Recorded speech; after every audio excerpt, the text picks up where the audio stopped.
Mr. President. Pretty close. Mr. President. Pretty shut.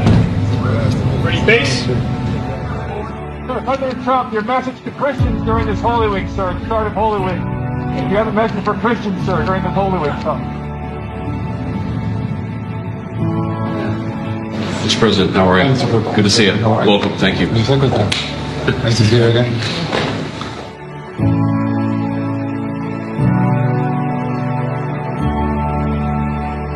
Secretary of the Presidency, Ambassador Minister of Foreign Affairs, the Ambassador, Very good.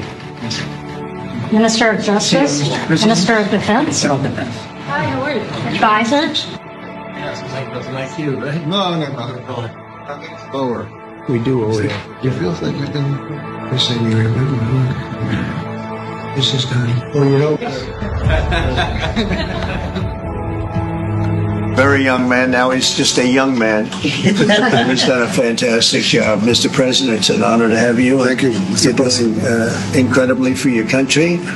And we appreciate working with you because you want to stop crime, and so do we.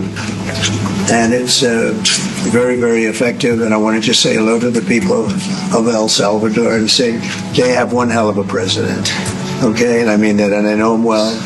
I know him as a very young man, Marco, even younger than you. You know, he started pretty young. He'll always be younger. Young at heart. But I want to thank you for the great job you're doing. I appreciate it. Thank you. Well, it's an honor to be here in the Oval Office with the President and leader of the free world. We're very happy, and we're very eager to help. We know that you have a crime problem and a terrorism problem that you need help with.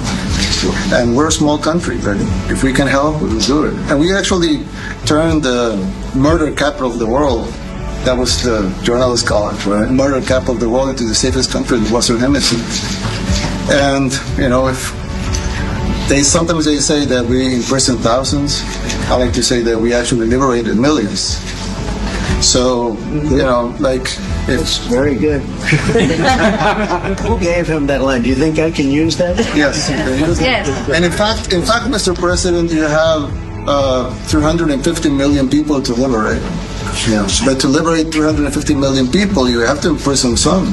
You know, that's the way it works, right? You cannot just, free the criminals and think crime is going to go down magically. You have to imprison them so you can liberate 350 million Americans that are asking for the end of crime and the end of terrorism. And it can be done. I mean, you're doing it already. So I'm really happy to be here, honored, and eager to help.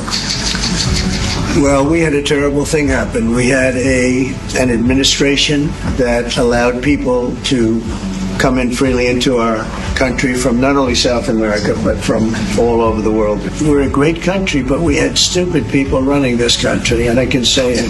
But what they've done to us at the border should never and can never be forgotten.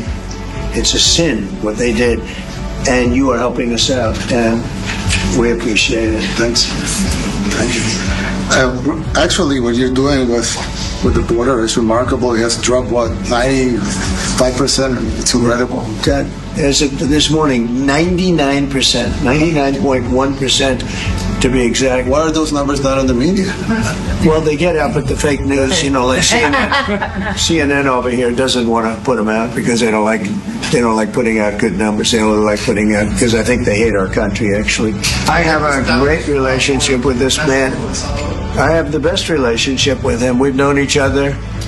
I've known him since he was a very young man, as I said, very, very young, and I was impressed. I said, "Look how this guy is." In fact, you sort of look like a teenager. You look like a teenager. I said, "What kind of a country